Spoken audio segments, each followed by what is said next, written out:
Marami ang naintriga at nagtanong kung ano ang meron ng lumutang online ang photo ni Sara Geronimo at ang asawang si Matteo Guidicelli kasama si Miss Nessa Valdellon, ang Senior Vice President ng GMA Pictures.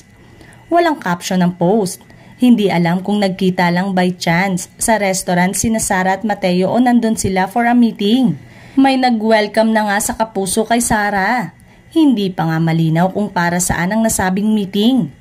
Naniniwala ang mga fans na more on movie project ang rason kung meeting nga ang pagkikita ng dalawang kampo. Hindi pwedeng for a TV project ang meeting dahil exclusive sa ABS-CBN si Sara. Bagay na ikinatuwa ng mga fans ni Sara na gusto muli siyang mapanood sa big screen. Sakaling film project ang meeting na yon, siguradong collab ito with Viva Film dahil may kontrata at talent siya ng Viva Artist Agency.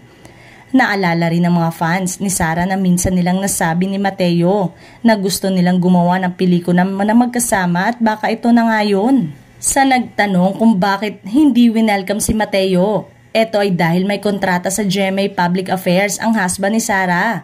May contract din si Matteo sa VIA. Kaya walang magiging problema kung gagawa nga sila ng pelikula sa GMA Pictures o GMA Public Affairs.